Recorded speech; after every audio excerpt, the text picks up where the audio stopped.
नमस्कार, मैं हूं श्वेता सिंह। भारत के इस पर्व की, स्वतंत्रता दिवस की आप सभी को ढेरों शुभकामनाएं। आज खबरदार में हम सबसे पहले पाकिस्तान पर भारत की पुरानी नीति से आजादी का विश्लेषण करेंगे, क्योंकि आज प्रधानमंत्री नरेंद्र मोदी ने लाल किले की प्राचीर से जो कुछ कहा है वो अब तक किसी भारतीय प्रधानमंत्री ने लाल किले से नहीं कहा था। प्रधानमंत्री नरेंद्र मोदी ने आज स्वतंत्रता दिवस के अपने भाषण में पाकिस्तान के कब्जे वाले कश्मीर से लेकर बलूचिस्तान तक का जिक्र करके पाकिस्तान को यह संदेश दिया है कि कश्मीर के बारे में सोचोगे तो बलूचिस्तान को भूल जाना पड़ेगा। ये पाकिस्तान के खिलाफ पीएम मोदी का ब्रह्मास्त्र है, जो उन्होंने आज लाल किले की प्राचीर से पाकिस्तान पर चलाया है। 69 वर्ष में पहली बार भारत के किसी प्रधानमंत्री ने आजादी के जश्न पर लाल किले से पाकिस्तान के कब्जे वाले कश्मीर और गिलगित से लेकर आजादी के लिए संघर्ष कर रहे बलूचिस्तान तक की बात की। ये साफ इशारा है कि पीएम मोदी ने पाकिस्तान पर अपनी पॉलिसी बदल दी है। कश्मीर पर ड्रामा करने वाले पाकिस्तान के कान मरोड़ने का वक्त आ चुका है। कश्मीर पर हो हल्ला करने वाले पाकिस्तान को बलूचिस्तान बहुत भारी पड़ेगा। We welcome the statement and we hope that the government of India under his leadership would take pragmatic steps to reduce and to eliminate slavery and rotten system imposed and inflicted by the government of Pakistan on the people of this region. सारी दुनिया में जो असर है मोदी जी की बात का, सबको पता है कि मोदी जी जुर्रत से बात करते हैं, बोल्ड बात करते हैं और सच्चाई के ऊपर बात करते हैं।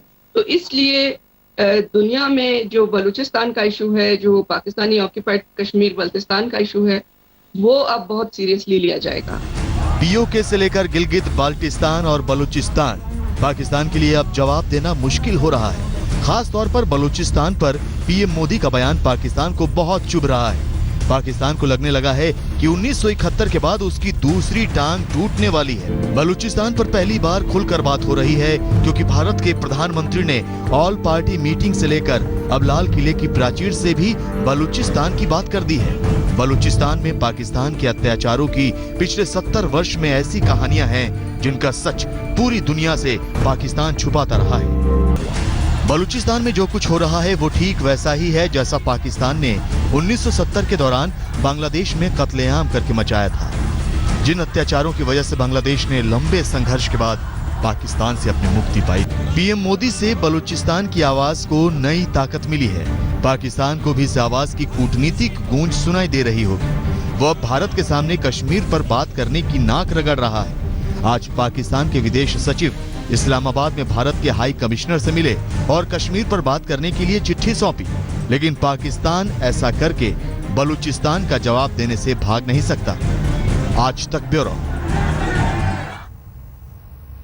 प्रधानमंत्री नरेंद्र मोदी के आज के भाषण से साफ है कि भारत अब पाकिस्तान पर अपनी पुरानी नीति पर नहीं चलेगा। अब अगर पाकिस्तान कश्मीर की बात करेगा तो उसे बलूचिस्तान पर जवाब देना होगा। अगर बात होगी तो अब पाकिस्तान के कब्जे वाले कश्मीर पर होगी, गिलगित बल्तिस्तान के उस हिस्से पर होगी जिस पर पाकिस्तान ने पिछले 68 वर्ष से गैर कानूनी कब्जा कर रखा है।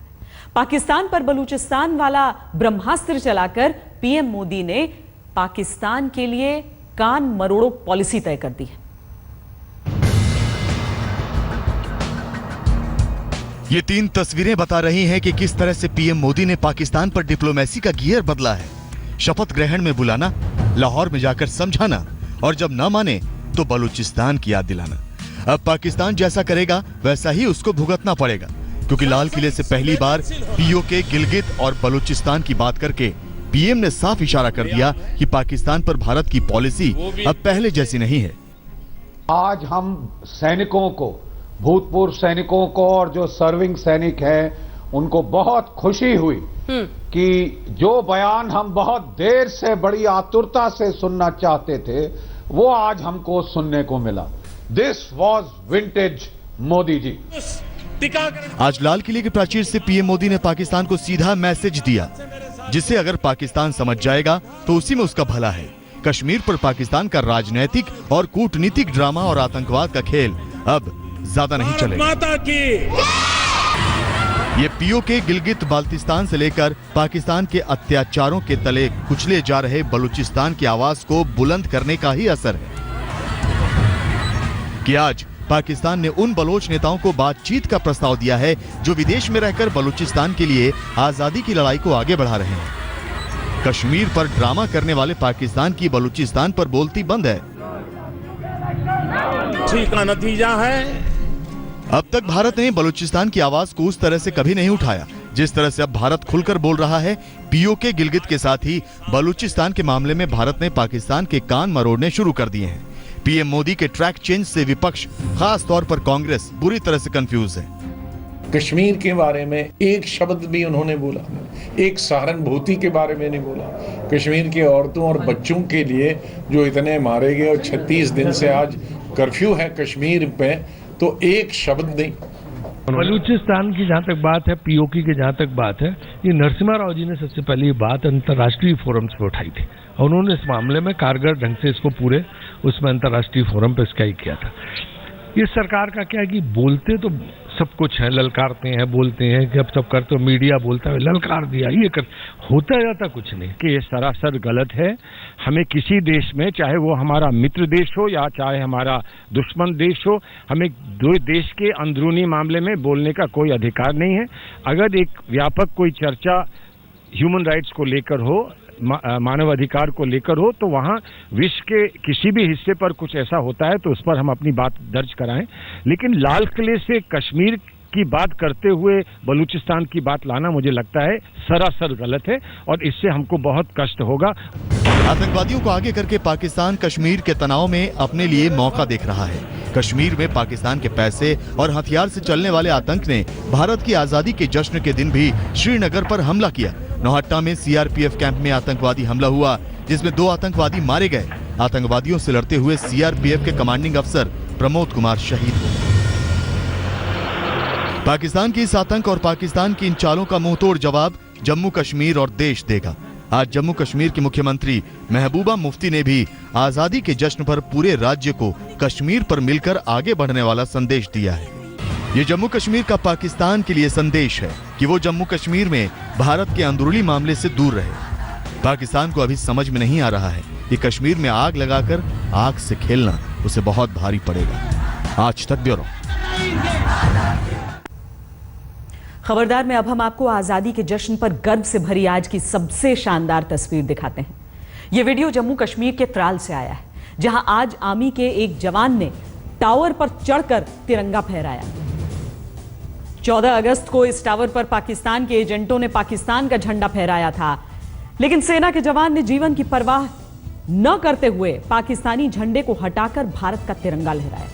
यह दक्षिण कश्मीर का वो इलाका है जहां आतंकवादी संगठन हिजबुल मुजाहिदीन के आतंकवादी बुरहान वानी का घर था। और कितना खतरनाक रहा होगा इस ऊंचाई पर पहुंचकर पाकिस्तान का वो झंडा उखाड़ फेंकना और तिरंगे को लहराना। लेकिन यही एक भारतीय होना, यही हिंदुस्तानी होना है। आज लाल किले की प्राचीर से प्रधानमंत्री नरेंद्र मोदी ने अपना तीसरा भाषण दिया है। आतंकी खतरे के बावजूद लगातार तीसरे वर्ष प्रधानमंत्री मोदी ने बुलेट प्रूफ ग्लास के बजाय ओपन पोडियम से भाषण दिया। पूर्व प्रधानमंत्री इंदिरा गांधी की हत्या के बाद स्वतंत्रता दिवस पर लाल किले की प्राचीर से बुलेट प्रूफ ग्लास के अंदर से ही प्रधानमंत्री के भाषण देने की परंपरा रही है। लेकिन प्रधानमंत्री नरेंद्र मोदी ने अपने कार्यकाल के पहले ही वर्ष से इस परंपरा को तोड़ दिया। पारंपरिक राजस्थानी पगड़ी और ट्रेडमार्क हाफ स्लीव्स कुर्ते में प्रधानमंत्री नरेंद्र मोदी आज पूरे रंग में थे। प्रधानमंत्री मोदी ने 93 मिनट तक लाल किले की प्राचीर से भाषण दिया, जिसमें अपने 2.5 वर्ष के कार्यकाल और आगे बढ़ते भारत की उपलब्धियां गिनाई।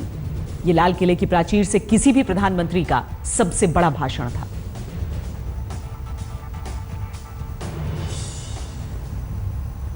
उन्नीस से लेकर 2016 भारत 69 वर्ष का सफर तय कर चुका है। इन 69 वर्षों में भारत कितना बदल चुका है, बदलते भारत के आंकड़ों से भरी दिलचस्प तस्वीर दिखाते हैं। भारत की प्रति व्यक्ति आय 1947 में 250 रुपए थी, 2016 में 93,239 रुपए है, यानी करीब 400 गुना आय बढ़ी। भारत में औसत जीवन आयु 1947 में सिर्फ 42 वर्ष थी, 2016 में 70 वर्ष हो चुकी है, यानी औसत जीवन आयु 28 वर्ष बढ़ी। 1947 में 1000 नवजात बच्चों में 165 बच्चों की मृत्यु हो जाती थी। 2016 में यह आंकड़ा घटकर 38 रह गया है। भारत की साक्षरता दर 1947 में सिर्फ 12% थी, 2016 में 74% हो चुकी है, यानी साक्षरता दर 62% बढ़ी है। भारत की अर्थव्यवस्था 1947 में 2.7 लाख करोड़ रुपए थी, 2016 में 136 लाख करोड़ रुपए है, यानी अब करीब 50 गुना बड़ी अर्थव्यवस्था है। 1947 में भारत में 3 लाख किलोमीटर सड़कें थीं, 2016 में भारत में 52 लाख किलोमीटर सड़कें। 1947 में हर इंजीनियरिंग सामान हम बाहर से मंगवाते थे, आज हम फाइटर जेट से लेकर अंतरिक्ष यान तक देश में बना रहे हैं। लेकिन अभी भी देश के सामने कई बड़ी चुनौतियां हैं जिनसे हमें आजादी पानी बाकी है। दुनिया में निरक्षर लोगों की सबसे बड़ी आबादी भारत में ही है। दुनिया की औसत साक्षरता दर में अभी हम 10% पीछे हैं। भरपूर अनाज के बावजूद 25% आबादी भूखे पेट सोती है। ग्लोबल हंगर इंडेक्स के 155 देशों में भारत 55वें नंबर पर है। भारत के बच्चों में चीन की तुलना में 5 गुना ज्यादा कुपोषण है। दुनिया के सबसे प्रदूषित 20 शहरों में 13 शहर अकेले भारत के हैं। शिक्षा और स्वास्थ्य के पैमानों पर भी भारत आज भी बहुत पिछड़ा हुआ है। हालांकि प्रधानमंत्री नरेंद्र मोदी के लाल किले से आज के भाषण में भारत के चीफ जस्टिस काफी निराश हुए। उन्हें कानून मंत्री ने जवाब भी दिया, लेकिन दरअसल टीएस ठाकुर उन्हीं मुद्दों का जिक्र कर रहे थे जो मुद्दे वो कई दिनों से उठाते आ रहे हैं। लगातार बैठकों के बावजूद जजों की संख्या न बढ़ना और केसों का बचा रह जाना। आपने हमारे बहुत ही पॉपुलर और बड़े देशप्रिय प्राइम मिनिस्टर साहब का भाषण 1.5 घंटा सुना और लॉ मिनिस्टर साहब का भी सुना। मैं भी ये उम्मीद कर रहा था कि इंसाफ के बारे में कोई शायद बात होगी, वो जजेस की अपॉइंटमेंट के बारे में बात होगी। वो देश में जिस तरह अंग्रेजों के वक्त में तो शायद 10 साल में एक मुकदमे का फैसला हो जाता था, अब वो नहीं हो रहा। अब तो केस इतने बढ़ गए, मुकदमे इतने बढ़ गए, लोगों की उम्मीदें भी बढ़ गई कि बहुत मुश्किल हो रहा है। इसलिए मैंने बार बार ये गुजारिश की है कि जरा इसकी तरफ भी तवज्जो दीजिए।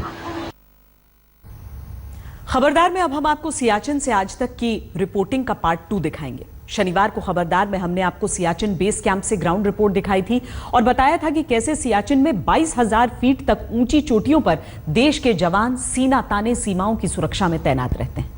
आज हम आपको दुनिया के सबसे ऊंचे युद्ध क्षेत्र यानी सियाचिन में भारतीय सेना की उन चौकियों में लेकर चलेंगे जहां सीमा पार खड़े दुश्मन देश के सैनिकों से ज्यादा खतरनाक जानलेवा मौसम होता है, जहां तैनात है भारतीय सेना के 10,000 जवान, जिनकी मदद से हर जरूरी सामान की सप्लाई के लिए सिर्फ हेलीकॉप्टर की ही इकलौता जरिया है। तो चलिए आज तक के साथ सियाचिन की उस सरहद पर जहां -50 डिग्री सेल्सियस देश के वीर जवान अपनी हड्डियां गलाते हैं ताकि आप और हम अपने घरों में सुरक्षित होने का एहसास कर पाएं। भारत जान से प्यारा है, सबसे न्यारा गुलिस्तान हमारा है। भारत हमको जान से प्यारा है, सबसे न्यारा गुलिस्तान हमारा है। भारत हमको जान से प्यारा है।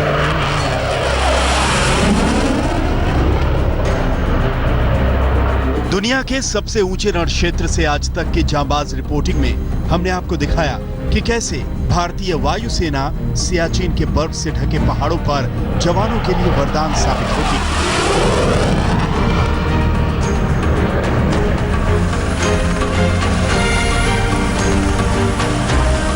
हमने आपको बताया कि कैसे सियाचिन एयरबेस पर तैनात चीतल हेलीकॉप्टर और सुखोई जैसे फाइटर जेट भारतीय सेना का मनोबल बढ़ाते हैं। दुनिया में सबसे ऊंचाई पर बना एटीसी इस वक्त हम सियाचिन बेस कैंप पर मौजूद हैं और यहाँ पर ये जो पूरे सियाचिन ग्लेशियर में जो हेलीकॉप्टर ऑपरेशन होते हैं उसको कंट्रोल करने के लिए एटीसी यहाँ पर बनाई गई है। एक खास तरह की वैन को स्पेशली डिज़ाइन किया गया है हमारे ज़रूरत के हिसाब से। और आप देख सकते हैं कि यहाँ पे एक अफसर एटीसी ऑफिसर यहाँ बैठते हैं, एक ऑप्स क्लर्क यहाँ बैठते हैं, तो हम 3 लोगों की टीम है। और फिर ये वेदर डिस्प्ले है जो हमें मौसम की जानकारी देती है। ये कम्युनिकेशन डिवाइसेस है और ये है आरटी कम्युनिकेशन, ये जहाज से बात करने के लिए। हमने आपको ये भी दिखाया कि कैसे सियाचिन बैटल स्कूल में सैनिकों को 22,000 फीट की ऊंचाई पर सियाचिन की सीमा पर तैनात करने के लिए तैयार किया जाता है।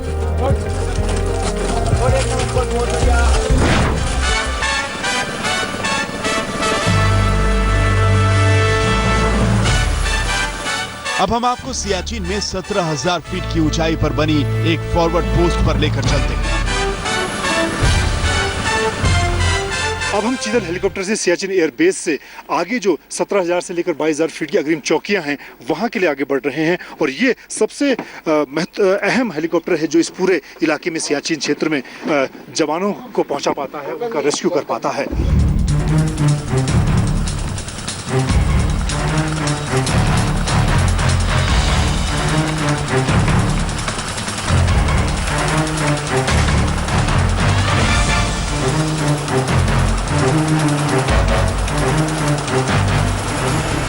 सियाचिन में तापमान 0 से 50 डिग्री सेल्सियस तक नीचे पहुंच जाता है। गर्मी के इस मौसम में भी सियाचिन में बर्फ से ढकी पहाड़ियां दिख रही हैं। सियाचिन 76 किलोमीटर लंबा दुनिया का दूसरा सबसे बड़ा ग्लेशियर। सियाचिन ग्लेशियर में भारतीय फौज की 100 से ज्यादा पोस्ट है, जिनमें करीब 10,000 सैनिक पूरे साल तैनात रहते हैं।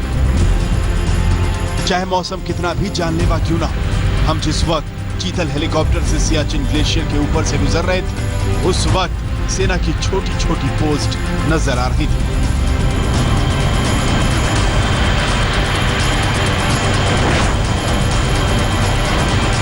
हम 17,000 फीट पर मौजूद एक ऐसी ही पोस्ट पर उतरे। पायलट ने बर्फ की एक चोटी पर बने छोटे से हेलीपैड पर हेलीकॉप्टर उतारा। हमें पता चला कि सेना के अलावा वायुसेना का भी एक जवान हर पोस्ट पर मौसम और हेलीकॉप्टर ऑपरेशन पर नजर रखने के लिए तैनात होता है।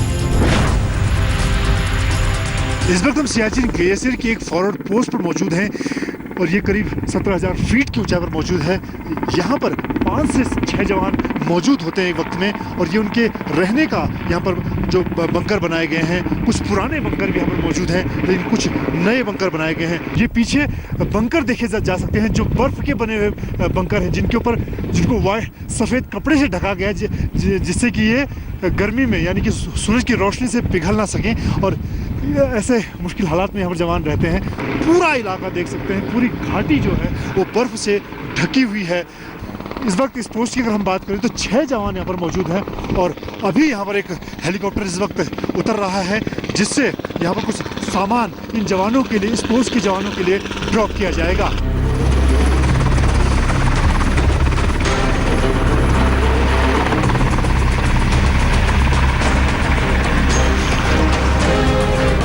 तकरीबन 2.25 महीने के करीब हमारा टाइम हो गया यहाँ पे और यहाँ मेन दिक्कत सर्दी की है और रूटीन हमारा ये है कि जैसे नीचे से कोई पार्टी आती है तो उसको लेके आना है। सियाचिन पर तैनात भारतीय सैनिकों के बारे में कहा जाता है कि एक घायल सैनिक के लिए पहाड़ों में सबसे सुखद दृश्य होता है चौकी की तरफ बढ़ता चीतल हेलीकॉप्टर।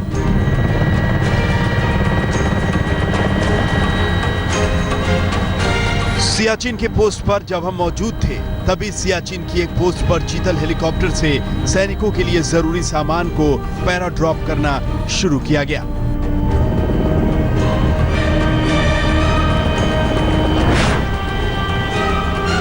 जगह होती है हेलीपैड के लिए यहाँ पर और इस तरह से कम समय में यहाँ पर हेलीकॉप्टर से सामान उतारा जाता है। ये जो चीतल हेलीकॉप्टर है इसमें यहाँ पर सामान उतारा जा रहा है। जो इस पोस्ट पर जवान हैं उनके खाने पीने का सामान, उनके लिए जो राशन है वो उतारी जा रही है और यही सिलसिला आगे जो तमाम पोस्ट है जो 18,000 फीट से लेकर 22,000 फीट तक मौजूद है, हर पोस्ट पर इसी तरह से चीतल हेलीकॉप्टर की मदद से सामान उतारा जाता है, पोस्ट तक पहुँचाया जाता है।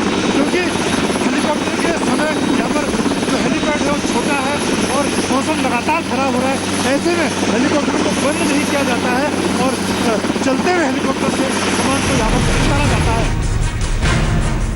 18,000 से लेकर 22,000 फीट की ऊंचाई पर सिर्फ चीतल हेलीकॉप्टर काम कर सकता है। सबसे ऊंचाई तक जाने और सबसे ऊंचाई पर बने हेलीपैड पर लैंड करने वाले हेलीकॉप्टर का रिकॉर्ड इसी के नाम है। चीतल हेलीकॉप्टर उन चौकियों पर सिर्फ 30 सेकंड तक के लिए ही रुकता है। कैमरामैन ललित मोहन जोशी के साथ मंजीत नेगी, सियाचिन आज तक।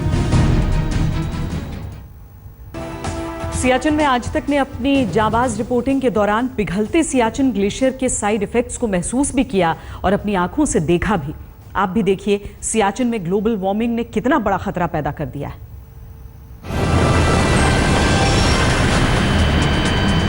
आज तक ने चीतल हेलीकॉप्टर में बैठकर सियाचिन की बर्फ से ढकी पहाड़ियों के ऊपर उड़ान भरी। हमें बर्फ से ढके पहाड़ दिखे और साथ ही दिखा सियाचिन ग्लेशियर पर ग्लोबल वार्मिंग का असर। एक वक्त था जब 12 महीने सियाचिन के पहाड़ों पर सफेद बर्फ की चादर बिछी रहती थी, लेकिन अब ऐसा नहीं रहा। देखिए, ये जो काली चट्टानें आपको दिख रही हैं, इनमें काले रंग की ये चीज बर्फ है। जी हां, काली बर्फ। ये है ग्लोबल वार्मिंग का असर कि सियाचिन में अब काली बर्फ से ढके पहाड़ नजर आ रहे हैं। सियाचिन बेस कैंप से आगे बढ़ते ही काले ग्लेशियर से हमारा सामना हुआ। आज हम आपको सियाचिन में एक अनोखी चीज दिखाने जा रहे हैं। मेरे पीछे जो काला पहाड़ नजर आ रहा है, ये कोई कोयले की खान नहीं है, बल्कि ग्लेशियर का हिस्सा है। और यहाँ पर जब हम ग्लेशियर की बात करते हैं तो हमारे जहन में बर्फ का सफेद पहाड़ नजर आता है, लेकिन यहाँ पर सियाचिन बेस कैंप से जब हम आगे की तरफ बढ़े, जहाँ से ग्लेशियर शुरू होते हैं, तो इस तरह के काले बर्फ के पहाड़ नजर आ रहे हैं। यहाँ पर सेना और वायुसेना के जो लोग तैनात हैं, उनके मुताबिक पिछले कई सालों से जो ग्लेशियर हैं वो पीछे की तरफ खिसकते जा रहे हैं।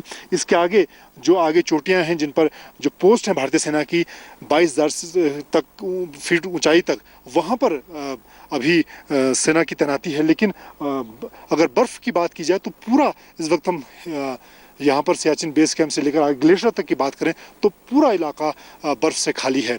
इसके पीछे एक बड़ी वजह ग्लोबल वार्मिंग भी मानी जा रही है।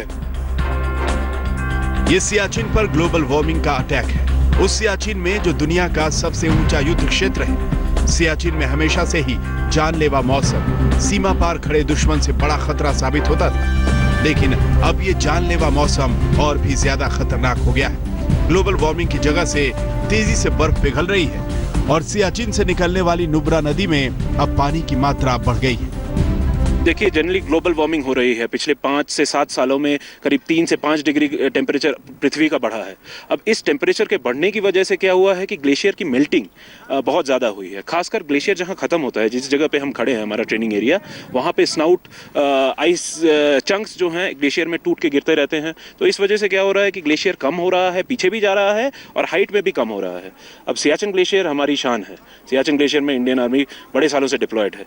ये अगर खराब होगा या टूटेगा तो हमें अच्छा नहीं लगता। इसीलिए जो सल्यूशन है इसका यही है कि हम लोग जो कार्बन डाइऑक्साइड का परसेंटेज है हमारे वातावरण में, उसको बढ़ाएं। उसके लिए प्रदूषण को कम करें और पेड़ ज़्यादा से ज़्यादा लगाएं। तमाम स्टडीज सियाचिन के सिकुड़ते ग्लेशियर की तरफ इशारा कर रही हैं। यह असर सियाचिन ग्लेशियर में साफ दिखता भी है। गर्मियों में सियाचिन बेस कैंप का तापमान 28 डिग्री सेल्सियस तक पहुंच जाता है और सियाचिन की चोटियां अब गर्मियों में बर्फ से घिरी हुई नहीं दिखती। ये ग्लोबल वार्मिंग का ही असर है। जब इसी साल की शुरुआत में आए एवलांच में दबकर लांस नायक हनुमंत थप्पा समेत 10 भारतीय जवान शहीद हो गए थे। ये सियाचिन में ग्लोबल वार्मिंग के अटैक का असर है, जिसे बेअसर करना जरूरी है, वरना देश के सबसे ऊंचे युद्ध क्षेत्र में जानलेवा मौसम का कहर बढ़ता ही जाएगा। मंजीत नेगी, सियाचिन आज तक। खबरदार में आज के लिए इतना ही। देश और दुनिया की बाकी खबरों के लिए आप देखते रहिए आज तक।